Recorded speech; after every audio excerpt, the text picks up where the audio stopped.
Estamos de volta e hoje eu estou conversando com Tiago Silva. Ele é coordenador de RH e faz parte do Movimento Jovem Espírita da USE de São Paulo. Tiago, como a gente estava falando dessa situação de família, de repente, até daqui a pouco eu quero que você fale um pouquinho de algumas dicas para os pais conversarem com os filhos numa situação de, vamos dizer assim, perceber, né, a homossexualidade ou opções, né, diferenciadas dentro da família. Mas você conseguiu ter um relacionamento legal com a sua mãe, uma aceitação legal.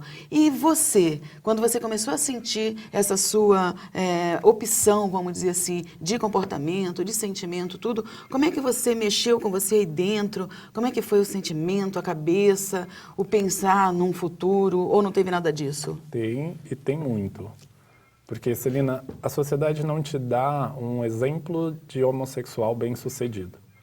O que a mídia te mostra é a chacota que é feita com homossexual, o que a mídia te mostra, ou mostrava na época que eu me aceitei, era mais essa parte que Vinha você isso sofre. na tua cabeça? Sim. E vinha aquilo e, principalmente, eu não sou assim, isso não me representa, esse não sou eu. Uhum. Eu via os personagens dos humorísticos e falava, mas não é isso Nada que a ver acontece. comigo.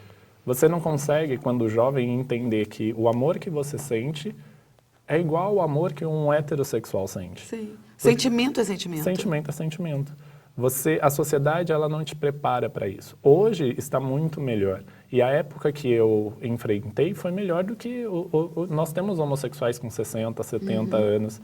E para eles ainda foi pior do que o que eu vivi. A sociedade já estava mais pronta para receber e hoje cada dia mais. Mas você chegou a vivenciar barreiras? Sim, a época que eu me assumi, isso já há uns 12 anos atrás ou mais, nós tínhamos a violência mais próxima. Existia... É que assim, era muito como se fosse um gueto. Existia uma briga entre skinhead e homossexual na cidade de São Paulo. Sim. Por uma disputa de espaço. Então a questão era de perigo físico. O tempo todo? Sim, e tinha essa tensão. Tanto que dos receios que a minha mãe comentava, eu tenho medo que você apanhe, eu tenho medo que você seja morto. Não, e a gente vê nas mídias essas situações. Sim, em São Paulo hoje é mais tranquilo, mas eu não tenho que esquecer da realidade do resto do país ou do resto do mundo. Existem lugares que a homossexualidade é crime e que a pessoa vai presa por causa disso.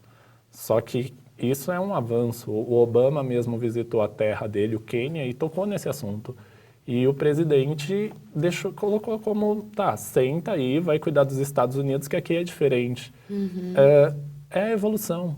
Eu sei e acredito, e a doutrina me mostra isso, que nós vamos evoluir e a sociedade também vai evoluir nesse sentido. Mas você já está vendo esse avanço, esse progresso dentro desse tema de homossexualidade e o tratamento com o ser humano de uma forma diferenciada? Você consegue já sentir isso? Consigo, mas são passos ainda mais firmes que precisam ser dados. A nossa sociedade ela é muito formada pelo que a telenovela mostra. E hoje as telenovelas já trazem a homossexualidade com uma naturalidade maior. Mas a gente ainda tem na sociedade aquele setor mais conservador que diz que isso é contra a tradicional família brasileira. Mas isso agride tanto, e eu me pergunto, um programa que mostra violência no meio da tarde para criança que puder assistir não agride? Será que não é bem pior do que um julgamento que está se fazendo do ser humano? Sem dúvida. E eles colocam aquilo como um serviço à sociedade e mostrar uma forma de amor como um desserviço à sociedade. Eu não consigo entender essa sociedade, que acha a violência um serviço e o amor um desserviço. Tiago, dentro do ambiente de trabalho, Sim. existe ainda preconceito? Por exemplo, um transexual, quando vai em busca de um emprego, como é que é essa situação? Você já pesquisou, já viu alguma coisa nesse sentido? Sim, existe muito esse preconceito ainda, principalmente com os transexuais. Os transexuais ainda são mal entendidos até no próprio meio homossexual. Existe um paralelo? Eles têm, como, vamos dizer assim, um tipo de rixa entre o homossexual e o transexual ou não? A questão não é rixa, é porque o homossexual ele ainda não consegue entender direito o que acontece com ele. Ele tem, posso colocar um pouco de egoísmo, ele se preocupa com o seu problema e não se preocupa com a dor alheia. A dor de um transexual é muito mais complicada porque ele se olha no espelho e não se percebe.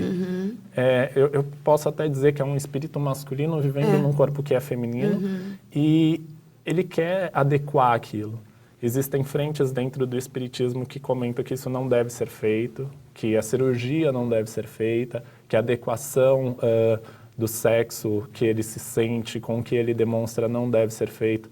Mas eu acho complicado taxar isso, porque cada cabeça é uma cabeça e a gente não sabe o momento da pessoa. Sim. Cada um tem o seu momento. Até o fato da pessoa entender diferente, tem um momento certo. Sim. É um negócio que a gente fala, a fruta não amadurece antes do tempo. Isso é verdade. Né? Como é que você vai colocar dentro da cabeça de uma pessoa, não, você faça isso ou não faça aquilo, porque o certo é esse. Precisa ver também qual é o conceito de certo. E o que me trouxe para a doutrina espírita foi justamente isso. Eu não sou levado a um julgamento. O espiritismo não me julga. É a minha consciência que me julga. E eu sei que eu tenho dentro de mim os potenciais que Deus me deixou. E sou eu que vou evoluir no meu tempo. E as formas de ações, Tiago, é muito particular de cada um. Sim. Porque a evolução do espírito está em certo patamar. Sim. Né? Se a pessoa vai para um lado errado, isso independe de homossexualidade ou hétero. Se ela vai para um patamar, para um caminho errado, de promiscuidade, de prostituição e etc., ele sabe da responsabilidade que vai responder. Né? Agora, se você tem um tipo de movimento, de sentimento que vai para o lado do bem, eu acredito que isso daí independa, né, de opção, independa até vamos dizer que, assim, daqueles paradigmas que a pessoa tem, independente de ser homossexual ou não, ele vai colher aquilo que ele plantou. E você trouxe um gancho muito importante que você comentou sobre a prostituição. E o que acontece hoje com o transexual é que ele procura um emprego formal. Sim, não encontra e ele precisa comer. Ele precisa viver. Porque é completamente discriminado, que não tem a chance de viver uma vida digna. São poucas histórias que você consegue encontrar de transexuais que se deram bem no trabalho. Que têm uma carreira. As pessoas pensam, vamos supor, eu vou dar um emprego para uma transexual na minha recepção. E as pessoas vão chegar e vão entender ela como transexual. Na empresa que eu trabalho, nós temos transexuais que trabalham lá. São bem aceitos lá? São bem aceitos. Mas eu acho que depende também do local. Ambiente, sim. Eu conheço também alguns que são muito bem aceitos. E, nossa, amizade linda, maravilhosa. Então, depende do local, eu acho que depende de situações, daquelas pessoas que estão envolvidas. Sim, porque se você deixa... O preconceito, ele existe. Mas se você dá a oportunidade de quebrar esse preconceito e descobrir que existe uma pessoa com sentimentos e medos por trás do que se apresenta, você conhece, você é conquistado, você cativa e é cativado por aquela pessoa. E é o que importa. O que a pessoa vem à flor da pele.